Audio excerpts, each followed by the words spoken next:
Now today, in this special webinar series, the first in this webinar series that we're doing in conjunction with Xero, it's all about modern marketing for accountants and bookkeepers. And on screen right now, you can see the registration page where you registered. A couple of things to point out. When you register for one webinar in this series, you register for all of them by default.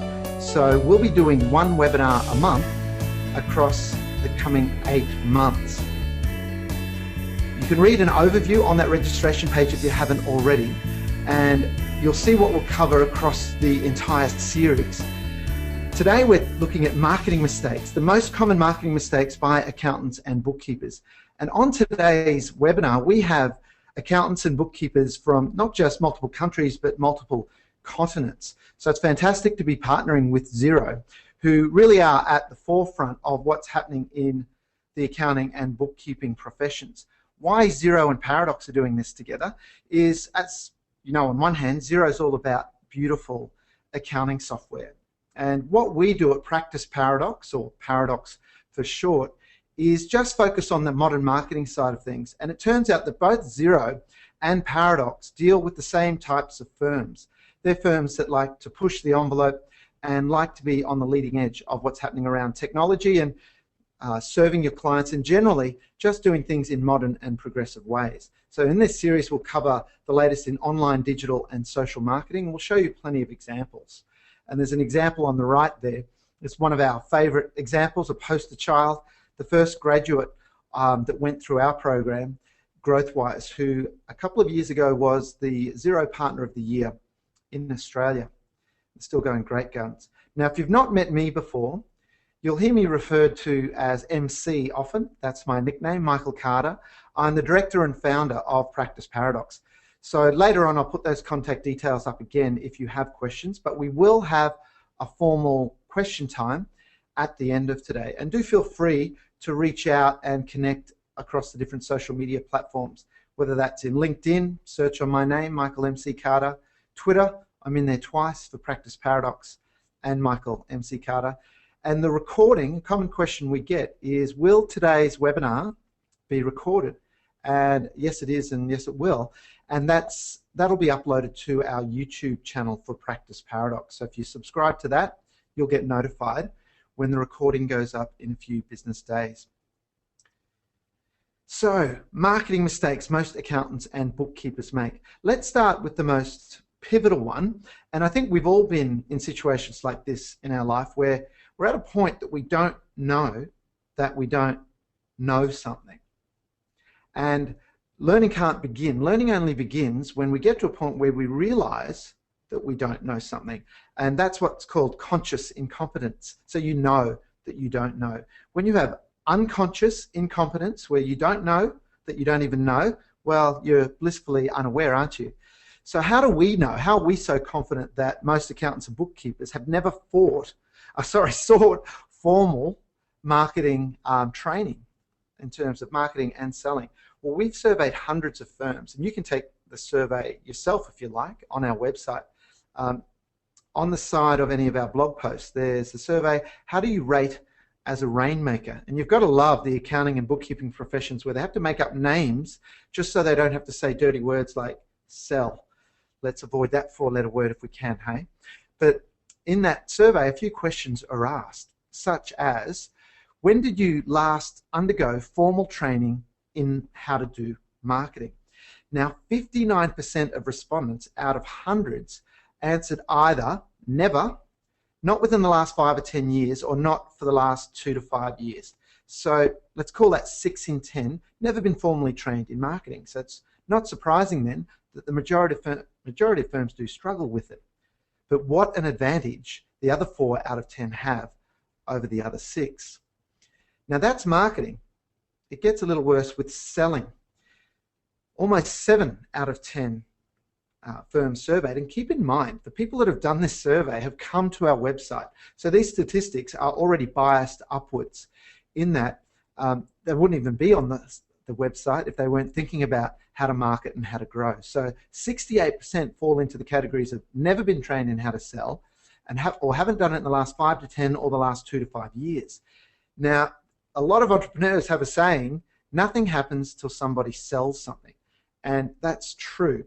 However, there's a lot of stigmas around the concept of selling. Anyone with a degree or formal qualifications tends to think that it's beneath them. But really, as advisors, we are all selling. Selling is simply selling ideas and courses of action that your clients pay for. So that's a great opportunity if you've never undergone formal training in professional selling skills to do so. The third question in the survey is, have you ever been formally trained in how to present? So public speaking, whether that's in front of small groups, large groups, in person, or even increasingly online with webinars, which are an amazing tool. For me to be here in my office, in Practice Paradox headquarters in Australia, and be talking to people across the globe, pretty phenomenal piece of technology, but it comes from the skill of being able to speak with groups. And it's getting up towards 8 out of 10 fall into those categories of never or not in the last 2 to 10 years. So what's the take home here? What am I saying? Basically, if you want to get good at marketing and selling, it really is a time for the professions of accounting and bookkeeping to treat marketing as a core competency. So to do that, it requires investing in it and learning it. It doesn't happen just by thinking about it. Now, if you think about a lot of professional services firms, they generally divide themselves into 2 areas. So if you were to draw an organizational chart with the equity holders, directors, partners, principal at the top, and then draw some boxes off that of what do we do? Often there's just chargeable and non-chargeable, or professional or advisory staff and support or admin. And that's the way a lot of firms think. But think about your clients out in commerce, in general business. They'll have sales, marketing, operations, maybe research and development, finance, admin. Why don't you? So it's time to really shift your thinking around marketing, because it is one of the highest return on investment activities that you can learn and that you can apply, because people only buy their perceptions. And we'll talk some more about that later. Now, the game really has changed. In 2001, it's a while ago now, I co-founded a business called Business Fitness, which specializes in the accounting profession and helping people manage their emails, their Word documents, their PDFs, basically to be super organized and also go paperless wherever possible. And in my travels, working with hundreds of firms there, I noticed 2 things. Number one, that not many firms, as those statistics I just showed you actually prove, but just in my travels I noticed not many firms were very good at all, not even competent at marketing and selling. But those who were just stood out from the pack enormously. And secondly, that there are a whole raft of tools becoming available. The playing field has never, in the history of business, small, medium-sized enterprise, never been more level. You in a business with 1 person, with 10 people, can compete with firms much, much larger. So we're talking about things, blogs, social media, and other publishing tools that allow you to reach people that in the past would have been very expensive to do. So there are certain things that just are no longer enough for most firms to be doing, yet most continue to do them. And there are a range of things that more progressive firms are doing. Now, you can read that, can't you? Or maybe I should zoom in. So things that are no longer enough: hanging out your shingle, relying on referrals. I often do a show of hands when I'm at a conference or doing a keynote. Hands up if your business comes almost entirely from referrals, and a sea of hands go up with great pride. And so they should be proud. It means you're doing a good job if the vast majority or all of your new clients are coming to you through referral. But on the flip side, that badge of honor has written on it, we do no marketing. Because if you do marketing, you'll get a lot of additional inquiries and new clients on top of referrals. So we're not talking about throwing the referrals out. It's like a layer cake where we build upon the referrals that you're already getting.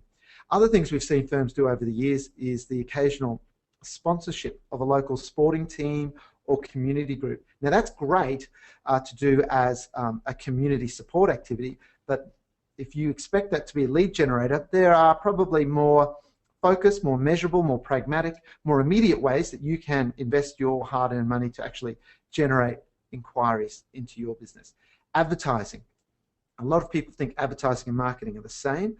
What you'll learn today and some of the examples I'll show you, these days advertising is losing relevance immensely. Unless you're a large corporate brand, you don't have great reach in terms of reaching consumers anyway, but consumers have stopped listening to and believing in and trusting traditional advertising. And we'll talk about why that is today. And lastly, their website 1.0. Do you remember when websites first came into being and many firms didn't have a site? It amazes me there are still firms that don't have a site. But essentially there was an era of, oh, we've got to have a website because everyone else has got one to look modern. And now social media is moving into that space as well. We better get active in social media because it seems to be the done thing. But back to website 1.0. Website 1.0 is where people looked at their brochure or their company or firm profile and thought, let's put that on the web. So it's essentially a brochure on the web. So we call that brochureware. And sure, it's better than not having a website, but that is in the past. It doesn't work nearly as well for you as the new approaches, which we'll talk about. So modern progressive firms who really are kicking goals, are growing strongly and really enjoying themselves, are doing different things. Number one, they're positioning themselves as thought leaders through the use of various ways. But let me just pause on that thought leaders. Great saying I once heard, I'm sure many of you have heard this as well, is that people are silently begging to be led. So people are silently begging to be led. So your clients actually want leadership. They want to be shown how they can grow their business, protect their assets, grow their assets, just be able to sleep better at night. But they won't necessarily overtly come out and ask you for lots of reasons. A, they might not know that you're capable of doing things outside of the big three around the main jobs that go through a firm in terms of compliance-related core bookkeeping and tax. So they might not be aware, or their ego might prevent them. However, when you show leadership, people follow. And when you're a thought leader, you're essentially an educator that people love to follow, because there's very little strong leadership being offered in the community. I won't talk about any particular politicians in any particular country, but when you teach your clients how to improve their life, their business, their finances, and essentially have more choices in life, you are not just a trusted advisor, to use that well-known phrase, but you're a leader in their life. So how are firms doing that? Well, blogs, website 2.0. So website 2.0, rather than just brochureware, an electronic brochure up there, it's more of a communication and a conversation platform. It's an interaction platform with your clients and prospective clients. So blogs are great. I remember about 4.5 years ago, I spoke at a national conference in Australia, and I was running through a range of the tools, the cool tools that are either free or almost free that are available to you, and we will be covering a lot of those in this series in the coming months. And one of the things I said this day is not only should your website have a blog, it should primarily be a blog in terms of the amount of content on there.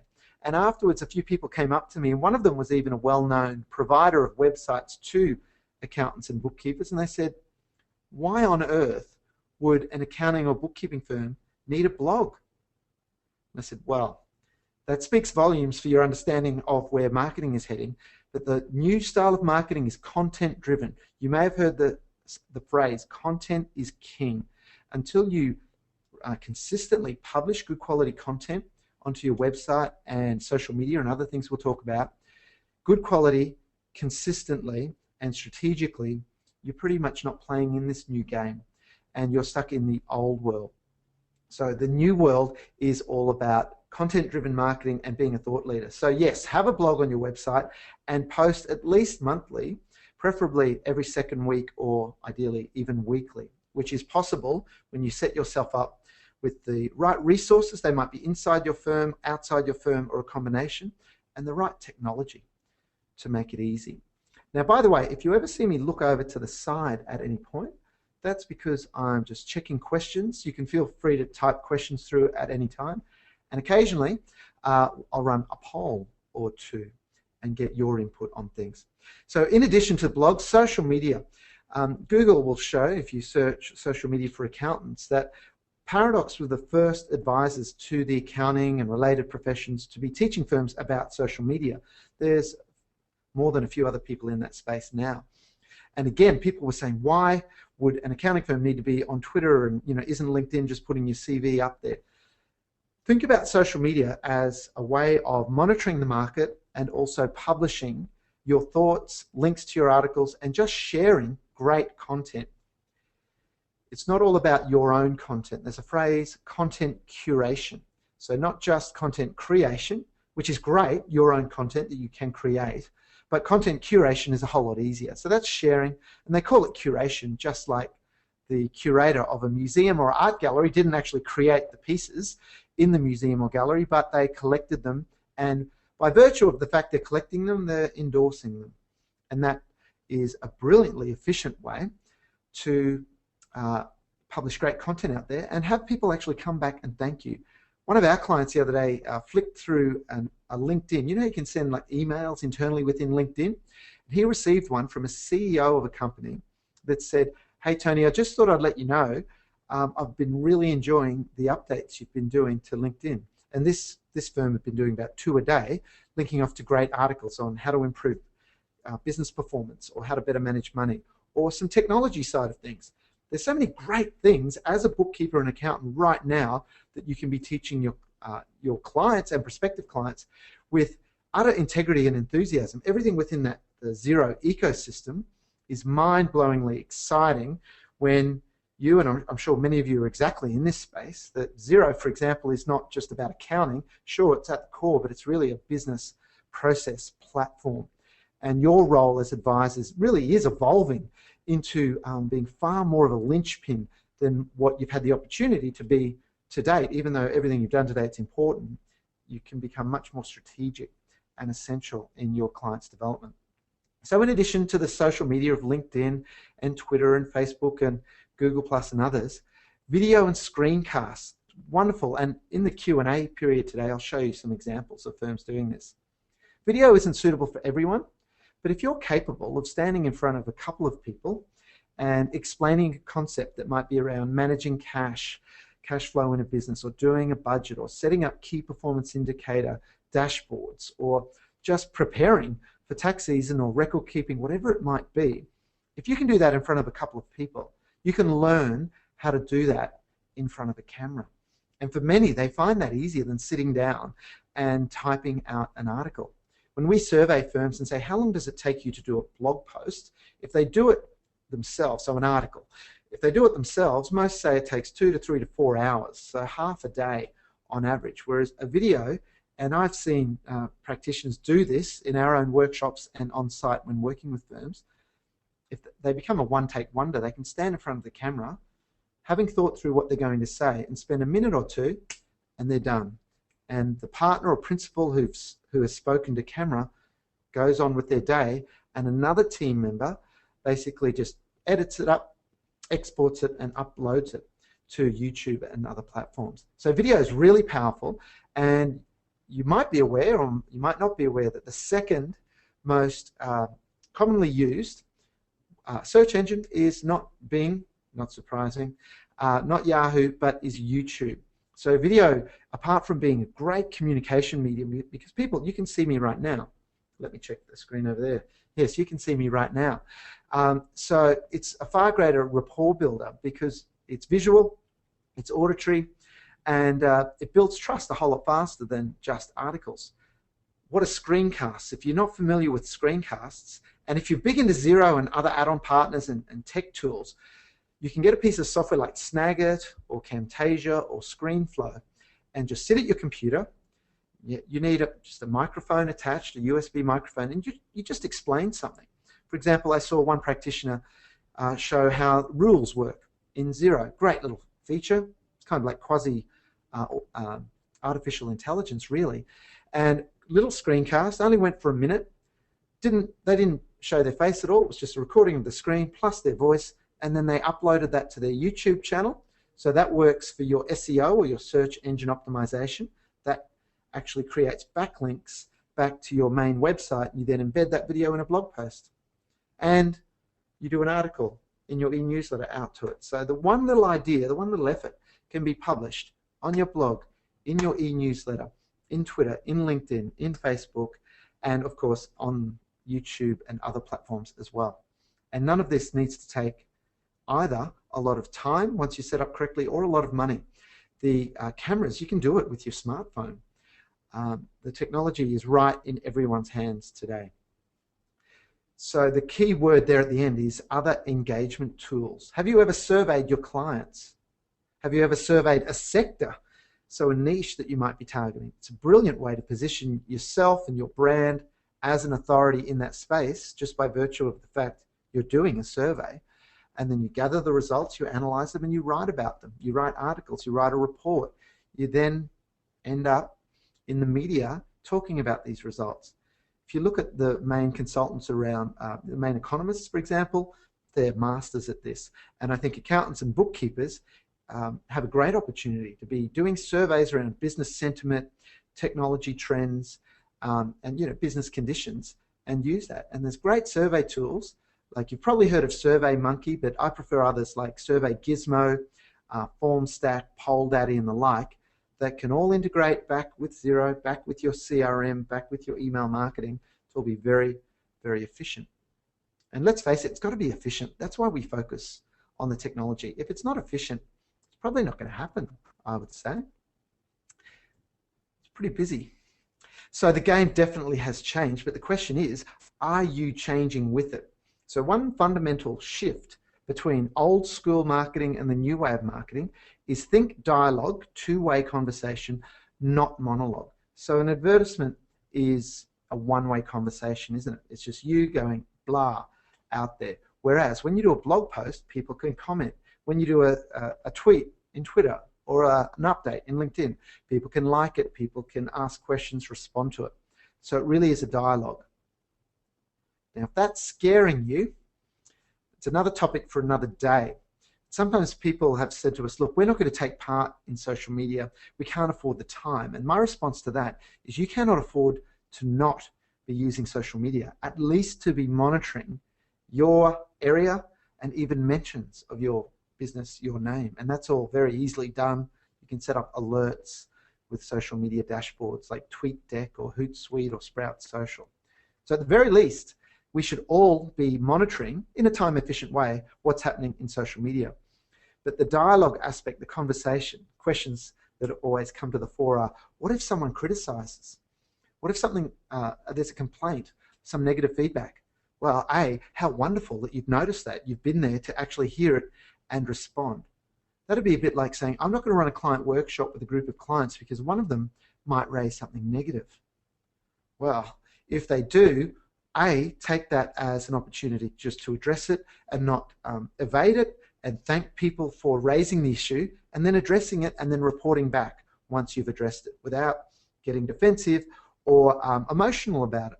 It's all about sort of maintaining a little bit of Zen detachment in terms of be concerned about the outcome but not emotional in your response. So think dialogue, not monologue, and avoid the blah, blah, blah of what I call the 3 Bs. You can see them there. Actually, when I first typed the 3 Bs, the copywriter on our team, Bill, said you shouldn't put apostrophe for ownership between things like that. But when I typed it, it was the 3 BS. And in a way, it is BS. But I put the apostrophe in to make it clear. The 3 Bs are when on your website you say or imply that you're better, or worse still, you're the best, which is basically is just blah, blah, blah. If you look at the About Us page of most accounting or bookkeeping websites, they're very similar. Many I've seen haven't changed it too much from the template wording that they were provided by the website provider. So, the usual lines of at XYZ and Associates or ABC Service, we pride ourselves on our professionalism and our dedication to client service. Save me, really? Like, who cares? No one listens to that. It has no influence on anyone. It really is blah, blah, blah. You'd be better off almost saying nothing. So a lot of businesses in general, and by the way, this doesn't just apply to accounting and bookkeeping, think they're differentiated if they claim that they're better or the best. But differentiation really is a pipe dream in the way that most people think of it. Because if you were to brainstorm on a flip chart. Okay, everyone, so let's say you do this tomorrow with your team. Okay, everyone, why should someone choose us? Why us, as opposed to the person or people down the road? And ideas will come up, like some of those things about, oh, you know, we've got X years of experience, or you know, we give great service, or we've got fantastic quality. You'll come up with about 8 different things. Then go through the list and one by one put a red mark through anything that your competitors would say, whether or not it's true. Guarantee you will cross off nearly every single one of them. And if you don't have a focus strategy, which we'll talk about today, you probably will cross them all off. So don't think about differentiation. It's more about a different concept called positioning. I'll explain that further in a moment. Now, we're just rewiring brains a little here. Marketing gets overcomplicated, and I know I've got formal qualifications, I've got a few degrees, I've got an MBA, don't hold it against me. So I've done marketing subjects where the professors who've written the textbooks have gone out of their way to theorize and to complicate it. And really, a lot of the information on marketing taught in the universities and colleges really is geared towards the bigger end of town, you know, fast-moving consumer goods, resources sector, the bigger end of the IT sector. It's not that useful for small and medium or guerrilla marketing, you know, low cost, pragmatic, measurable. So let's forget about marketing and instead erase that from your brain and just think education, because all of a sudden it'll become a whole lot easier. You just need to think, okay, who are we teaching? You know, who is our audience? Who are we teaching? And I'll give you a clue, it's not the general public. So what are you teaching them? And around that, with your advisory services, we teach a process where you look at the service and you don't just look at the benefits of what that will do for the clients who use it, but you drill deeper to the underlying principles and concepts that make that service a very good idea. So whether that's risk mitigation or issues around liquidity, profitability, whatever it might be, and you explain it to a specific audience in lay terms. So you're teaching things. Your goal is to not turn them into an accountant or into a bookkeeper, but it's to create in their mind what the psychologists call cognitive dissonance. And you know, before we started out by talking about the professions, by and large, don't know what they don't know about marketing. That's just the way it is right now for the vast majority. In the same way, your clients and prospective clients don't know what they don't know about your other value-add, future-focused services. They just don't know about it. Now, whose fault is that? Well, you could say it's their fault, but that gives you no control over the outcome. So I would say it's better to take responsibility and say, okay, I'm going to influence that by teaching them. And this style of marketing is great because you will never, ever be thanked for a great brochure other than by the printer or the graphic designer or the copywriter that you paid to do it. However, you will be thanked for a great article. Steph Hines from GrowthWise, who is at the bottom of the webinar registration page that I showed earlier, she shared once a story with me where she was in a meeting with a brand new client. It was a great meeting. The client's really enthusiastic. They were going for quite a range of services beyond the standard tax and compliance related. And this brand new client said, oh, Steph, you've really got me thinking ever since I read your article on the most important asset in the business being data. And Steph's really passionate about tech and IT and the modern ways of doing business. And Steph said, hang on, when did I write that article again? And the prospect or the new client went, I don't know. Steph looked it up. It was 8 months earlier. So that is a simple example of thought leadership. Steph is a leader of that person's thinking because she's teaching them great things. So who are you teaching? What are you teaching them? So drill into the principles beneath your advisory services and then get good at communicating, written communication and spoken communication. One of the greatest enabling skills. There was a survey done, many of you will be familiar with Spotlight Reporting, a fantastic and simple, very incredibly useful suite of tools around management reporting and dashboarding, etc. And they did a survey last year internationally asking firms whether they do a high percentage of their revenue through advisory, optional advisory services. And they also asked the question whether they want to do more. Now, 9 out of 10 firms surveyed said they want to do more future-focused value-add services. 9 out of 10. 1 out of 10, and I'm rounding the numbers, but it was 1 out of 10 actually achieves that outcome. So what's the difference between the 9 that want to, and out of that, the 1 that does? And that one has crossed the value-add chasm. On one side of this chasm is all those other firms that are struggling in a margin squeeze situation because they're providing what is seen as a commodity service, and they're longing across to the other side of the chasm, wishing they could be there, but being blissfully unaware that they're there. Meantime, the 10% of firms, the 1 in 10, is on the other side of the value-add chasm, and they've crossed a footbridge, and that footbridge is the ability to communicate value. That's it. So some common marketing mistakes. Let's look at some of them. Failing to focus. A lot of firms will accept anyone who walks through the door, has a heartbeat, and can pay. Not very good client selection criteria. Now, the whole idea of rejecting a client, for many, particularly when you're a younger firm, is scary. Naturally, it is scary. But if you accept a very broad range of client types, that's a recipe for staying mediocre. Mediocre in growth rate, mediocre in margins, and mediocre, quite frankly, in how well you help those clients. How well can an accountant or bookkeeper that deals with retailers and wholesalers and manufacturers and professional services and allied health and tech businesses, how well would they help, say, someone in allied health, just to randomly pick an example there, compared to a firm that has a specialty in dealing with people in that sector and deals, 9 times out of 10, their clients are in that sector. They get to understand the nuances, the issues that they have to deal with, and they can basically be far, far better advisors. So by focusing, and in Module 1 of our Academy, we focus on choosing niches and using a focus strategy, forgetting about differentiation, like I talked about before, and instead focusing on particular, it can be occupations, it can be industries, but there's a range of different ways you can get focused. So the second point there, forget about differentiation and instead position yourself. So differentiation of saying, I'm better, we're the best, compared to we specialize in helping retailers, or we specialize in helping tradies, as we call them in Australia, tradespeople, or we specialize in helping technology-based businesses. There you're not saying you're better, you're just saying, hey guys, we're over here, we're in this corner of the room, you're positioning yourself over there.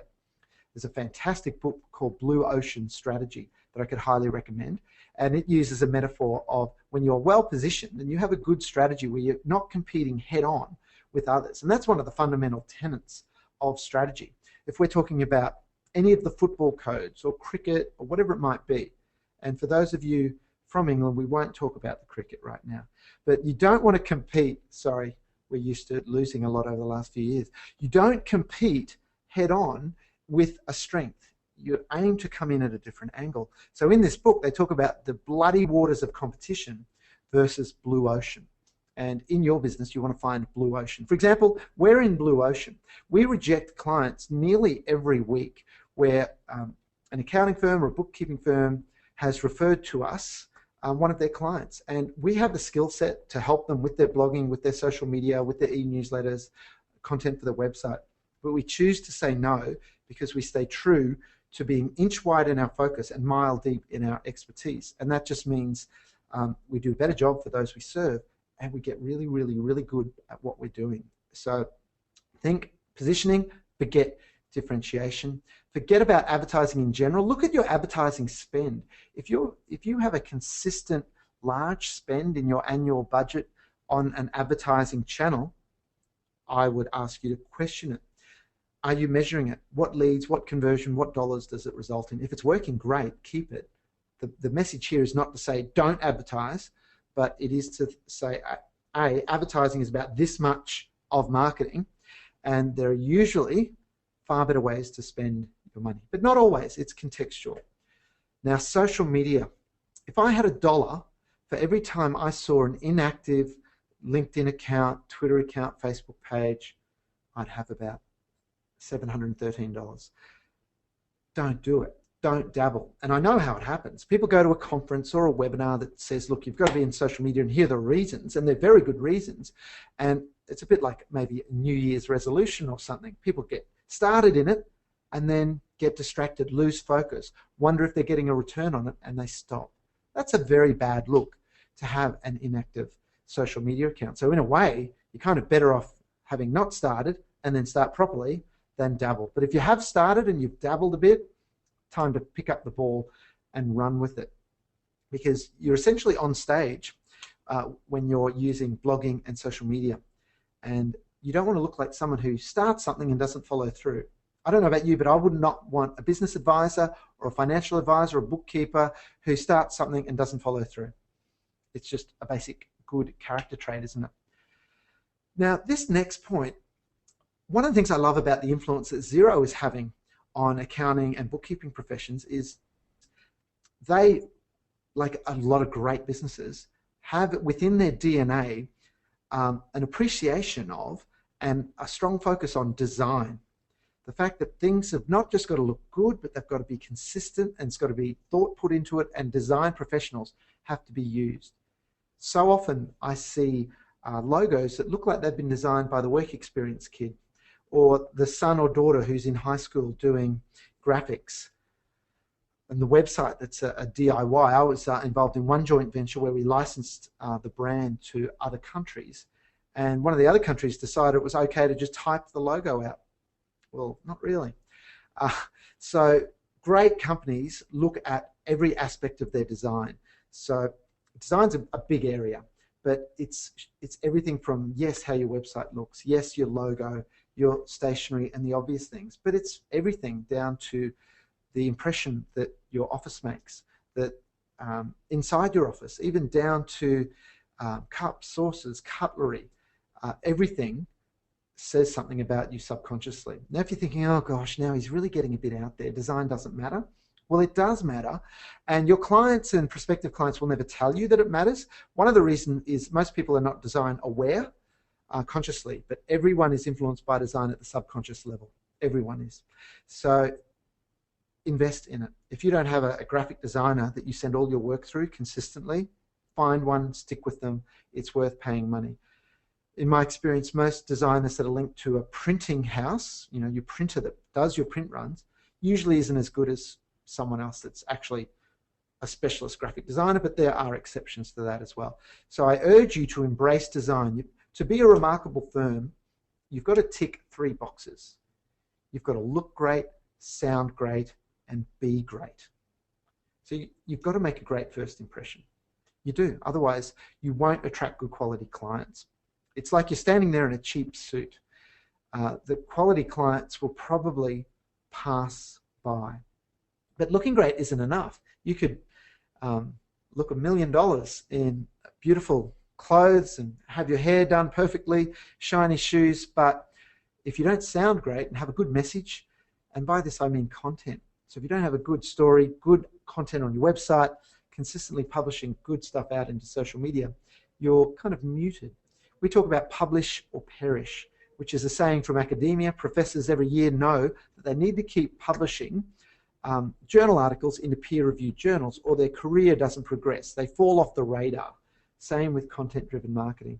You need to publish or you will perish, or basically not exist, not be in the game. So look great, sound great, and be great. Lastly, you do need to deliver on those promises and exceed expectations wherever possible. So 3 boxes to tick there. Now, the next thing I've seen it time and time again, where the principals or partners in a firm, or even a sole practitioner, sole principal director, thinks, okay, yeah, I'm going to do marketing. I'll delegate that to Sally or Tom, or I'll hire a marketing coordinator and he or she can do it all. Bum, bum. No, marketing and strategy at the highest level are one and the same thing. If you were sailing an ocean liner and you were the captain, you would decide where to steer the ship. So in business, your strategy and your marketing at the highest level are, who are we going to target? What are we going to provide? How do we want to be perceived to them? What is our message? Those core questions can't be delegated. Having said that, there is a lot that can be delegated in marketing, which is why we're always very careful to differentiate when we're running through content within our academy, our online training program, that to explain the relevance. We talk about the golden triangle. And if you want to get competent in anything in your business, so operationally, marketing, any aspect, HR, there are 3 areas: the leadership group, the advisory group, and the support team. Now, some people might be in 3 or 2 of those areas, depending on the size of your firm. But what we mean here with the leadership is you guys have to decide on your strategy. Who are you going to target, what your message is, as we said before. But it's a mistake to leave the advisors out of this educational process. Why? Well, there'll be a disconnect if, let's say, you've positioned yourself as a leadership group or as an individual really well out with your blogging, your use of video on YouTube, social media and the like, and then you've been teaching certain principles and philosophies, and then they come and meet with one of your team members who's coming from a totally different place, who's almost unaware or might not be totally on board with it. That's not going to be a good client experience, and it's not going to look good, and it's not going to work well for anyone. So make sure you do educate not just the leaders. So often at conferences we see the leadership groups going off to the conference, and everyone else, let's say it's a weekend conference, everyone else is bracing themselves waiting for the leadership group to come back on Monday with the latest and greatest ideas. Now, thirdly, do involve your support team in aspects of your marketing as well, because frankly a lot of marketing just is not necessarily glamorous, but it needs someone to do keyboard level work. So for example, if you're doing an e-newsletter to your clients, do make sure, by the way, that you're using a proper email marketing system like MailChimp, where you can do a broadcast and get statistics on who has opened it, who hasn't, who's clicked through to the articles on your site, etc. Now, plenty of tasks in using a tool like that: uploading a database, checking the statistics, checking which emails bounced or were not deliverable. The leadership group shouldn't be doing that. The advisory group shouldn't be doing that. Now, on that area, if you don't have the skill set internally on that, just outsource it. There are plenty of providers available that offer like a virtual marketing assistant service in these areas. So you can focus on doing what you're best at, which is essentially FaceTime with your clients, mentoring and recruiting, essentially person-to-person things, and the highest level technical and QA work. You shouldn't be messing around. Now, we often get asked, what do you suggest our business, whether it's accounting, bookkeeping, and even more broadly, should spend on marketing? Now, you need to be a little bit wary of rules of thumb, because often it depends, doesn't it? So here's a broad brushstroke though. Look at your revenue and look at 5% of that revenue on internal resources, so allocation of time on the overhead that you're already paying for certain team members. So it might be 20% of your time, 40% of another person's time, and 3% of your revenue on external resources for a total of 8%. Now, you could argue, I think it should be higher, I think it should be lower. And I may well agree with you depending on the stage of your business. I've been involved in a number of different startups over the years, which is a fun game to play. Everything from medical device firms to software development firms as well. And startups invest way more than that percentage, clearly because their revenue's low and they're going for market share. So it is totally contextual. But imagine if a large client of yours that was struggling came along and they were spending 0.5% of their revenue on marketing, and they're wondering why they're not growing. What would you say to them? You'd ask some questions, I know, but that 0.5%, I saw a benchmarking study done recently with a very, very large group of firms. It was about 350 firms by Business Fitness. It's called The Good, the Bad, and the Ugly of the accounting profession, and that was the average, 0.5% of revenue on marketing. So marketing now is no longer at a point where it's an optional extra. It's not just the fries. Would you like to do some marketing with your business? The way the playing field is moving, on our webpage you'll see a little table that talks about compliance 1.0 era and compliance 2.0 era. And that's a term that we've created to just characterize where the world is now in our space. Because of automation through things like bank feeds and rules in Xero and great tools, the low-level labor is disappearing. It's being automated and eliminated. So prices, the cost to deliver is going down. Those who are not good at selling and providing advisory services, what are they doing? They're selling a commodity. Let's drop our prices. So the competition and the margin squeeze on that compliance end of the spectrum is incredibly intense. You know that already. Now, with the social and online and digital world, people no longer, sure, they talk to each other, but how often do they talk to each other over Facebook, for example? Think about a client of yours that you might not even be aware of right now, might be sitting on the fence, might be wondering, yeah, maybe it's better the devil I know, but I wonder if there's a better accountant or bookkeeper out there. So they go to Facebook one morning and they type in, does anyone have a really good accountant? I'm thinking about changing. They come home from work that night, because they wouldn't be on Facebook during the day, would they? And then they see 22 different comments about different firms. Imagine your firm's one of them from someone. They click through or they Google your site. What do they see? Do they see a website 1.0? Do they see brochureware with blah, blah, blah on it? Or do they go to one of your competitors who's got a highly engaging and entertaining and thought-provoking blog? Chances are they might read some of those articles, and then they might connect to them in LinkedIn, and then they might have a look at a video, and then they might do a quiz or a diagnostic. And before you know it, before the other firm has even gone to sleep that night and got up the next day, that prospective client has done 5, 6 little things to progress towards being a client. Plenty of studies have shown that people buy, in most areas, after 5, 6, 7 touches. They call them engagement points. So if you know that psychology, that people will buy after 5 touches, why is it that most websites have as the primary call to action, contact us? Or, here's the beauty, complimentary consultation. Don't do that. Even worse, using the word free. Don't educate people to expect things from you for free. That's not a good start to a relationship, and it's too high a gradient. Gradient's a term that we teach, which is basically psychologically how daunting is that next step. And if someone's gone from seeing a post in Facebook to your website, are they going to call you straight away? Maybe not. That is high gradient psychologically, but they will want to get an idea of your values, what it is you do, how you operate. And they can do all of those things without you lifting a finger. It's why we love the whole metaphor that we teach around building a marketing machine. And that's what we teach, how to build a marketing machine. We help you build it as well.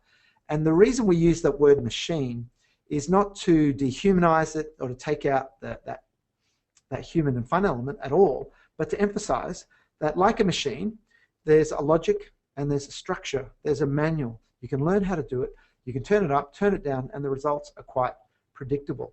So by that, I mean, when you build, let's say, a quiz, you know, before I talked about how do you rate as a rainmaker, which is a quiz you can do on our site, where those statistics, those 3 graphs came from at the outset. I built that once. In fact, I built that over coffee at a cafe. I thought, yeah, just in FormStack, one of the tools, survey tools that I mentioned earlier, it was drag and drop, simple. And then just flicked it off to our web guy and said, can you put that on the website? Done. I only built it once, but it has worked hundreds of times. In fact, before the presentation now, I logged into FormStack to get the screenshots of those graphs. And we've had something like 2,700 people use the different diagnostics on our webpage. Pretty cool. Hard to reach that many people with traditional marketing and advertising, and certainly a lot more costly. So, marketing mistakes. We're getting towards now a time where I'll show you some examples and we'll take questions. And do feel free to type your questions through, and I'll have a look at those as they come through. But in terms of marketing mistakes, there's other more detailed ones I could drill into. But one of the main ones is not just accepting this truth. And this really did bother me. Like, it really bothered me when I first came across this. I'm in my mid-40s now, and the first thing that I did in university way back in the late 1980s was industrial design. A lot of people didn't know what industrial design was. They still don't, but an industrial designer is like an architect, but for mass-produced products. So, for example, Johnny Ives of Apple is an industrial designer. So I was of the belief that the best product should win. Surely, people can tell the best product wins. And what I noticed, and I've since read about, the A-class product will often be beaten by the B-class product that has the A-class marketing. And yeah, I was peeved. I didn't like that. That's not fair, so to speak. But when you accept the reality, and I mentioned this phrase earlier, people only buy their perceptions of value. It's the only thing they can buy is their perceptions. They don't have any actual way of assessing you, particularly before they've even used you. They don't know how good a bookkeeper you are, how good you are, or how up-to-date you are with tax or other strategic advice. So they can only go on cues. And those cues are consciously and subconsciously delivered by the best communicators. So it is the truth that the best communicators win. Now, don't think for a moment that I'm saying to not be a good technician. Must be a good technician, but that's really an expected prerequisite. It gets you on the field, it doesn't help you win. So what we'll do now is take examples. We've got 9 minutes to go, so we'll take questions and we'll take examples. So feel free to type through any questions you might have. I can see Monica has her hand up. Monica, I don't know if that was from the AV check earlier. Oh, you've just taken it down. Quick as a flash. So what we'll do is, it's well and good looking at this theory. Let's look at some examples. I'll show you some people here. So here's Otium Group. This is a sole practitioner with a business that now, I think he recruited someone new this week, but got around 17 members. Now Drew from Otium used to be in a general practice that was a jack of all trades, quite broad in its focus, no particular target market, and would basically say yes to every request that came in the door. You want help with tax? Yes. Accounting? Yes. Bookkeeping? Yes. Financial planning? Yes, yes, yes, yes, yes. And that model wasn't working so well for them. Now Drew decided to go out and start his own business and decided he was going to focus on property investors and on one particular very tax advantage vehicle in Australia called superannuation, which is the government's way of incentivizing us to be self-funded retirees.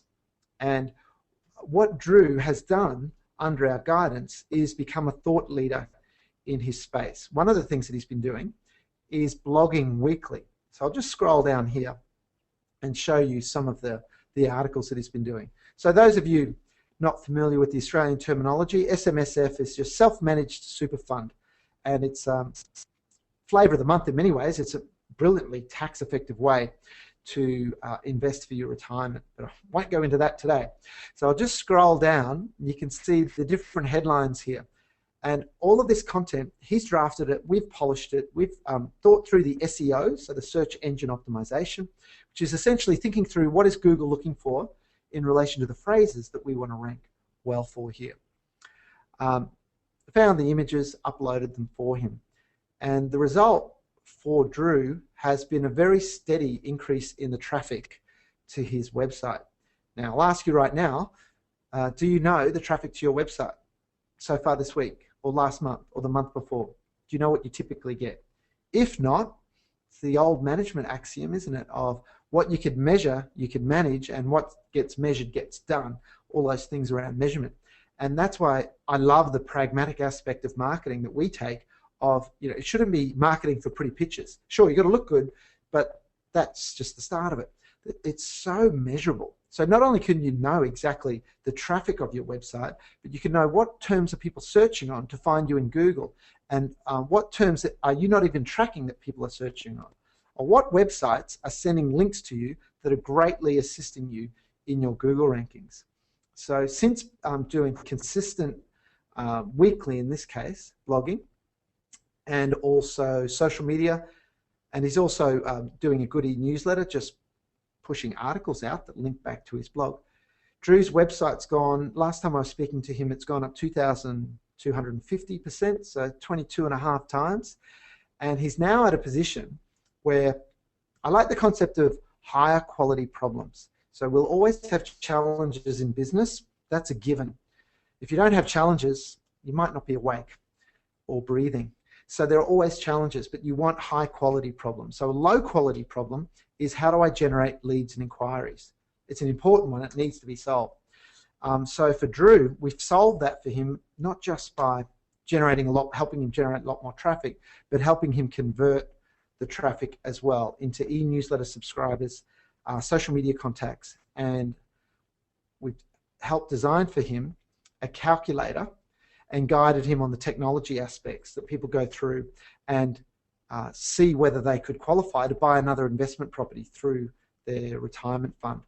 And that'll feed straight into his CRM and his sales pipeline, etc. But back to the high quality problem, Drew's focus now is not so much on generating leads because he's booked up for the next few months in terms of his pipeline, but it's how can he get more efficient in his process of onboarding prospective clients, so his sales process, if you like. And that's a far better quality problem, I think you'll agree. So that's one example, Otium. If you're wondering about Otium, sounds like opium, the drug. Otium means semi-retirement or leisure, which is his ultimate goal. It's a Latin term. Another example, and I'm just checking questions from time to time. Another example here, Adele and her husband Anthony Wardley of A Squared Advisors. When they started their firm, they broke away from a larger firm, and Adele knew that she didn't know about marketing. So she'd gone from not knowing she didn't know to knowing that she didn't know, so she sought help. And she didn't have premises, she didn't have a client, didn't have any staff. And she just progressively has implemented what you've heard today and what we go into a lot more detail when we have the opportunity. So in terms of, if you look at her blog, you see here a new app that they're loving, Workable. And by the way, I had a look at that. That's a fantastic app. And it's all within the whole ecosystem as well. Sharing highlights from XeroCon. They don't shy away from talking about compliance and tax-related things, and that's fine. But you can see they often share tech-related tips and hints, and that's working really well for them. Another thing that's working fantastically for them, and I'm so pleased for them, is that they're growing at their target rate. See, you don't want to grow any faster than you can handle, obviously, in terms of capacity, but you also don't want any old growth. You want quality growth. It's a bit like pruning a tree. If you look at a tree, let's say you buy a new property, and there's a tree that's just been neglected for years, odds are it might need a prune. And if it's not pruned, well, it'll be a little bit of a mess compared to one that is pruned so that the nutrients can go to the branches that are going to give the tree the best health and also the best presentation. So she's growing at, on average, one new client a week. And the nice thing is that it's good quality growth because it's in the target market of a couple of different medical specialists. So they've packaged up their services well. A lot of firms do the package. Note they say from. Personally, I'd say you'd always at least have from if you're going to mention the price at all. Don't just say a straight price because you need to scope the job. But here they're using a great tool called Socket App, which is in the same space as Practice Ignition, Quotient, Quote Roller, which are very efficient ways to very quickly pull together custom proposals, but based on modules, kind of like Lego. And right in front of the clients in the meeting, she steps through and explains these things. So it's up on the screen, on the big flat screen on the wall, and clicks the option that they say, oh yeah, look, I'm interested in this one, and then goes through the process. And before any of them have got up out of their chair, there's a custom proposal and engagement letter has been done. And Adele shared with me that no one has gone for their base level yet since they've started. And their base level is what a typical firm only does. Whereas the middle one here involves at least the quarterly management reports and the quarterly review. And many have gone for her top package that has monthly management reporting. So really, I'm not saying that being prescriptive, by the way, in any of this. I think it's a little bit like Baskin Robbins and those Ben and Jerry's. There's a lot of different flavors of firm and business, just as there are with the ice cream. So it's a matter of designing your business the way you want. Your business doesn't have to be very, very large to be profitable.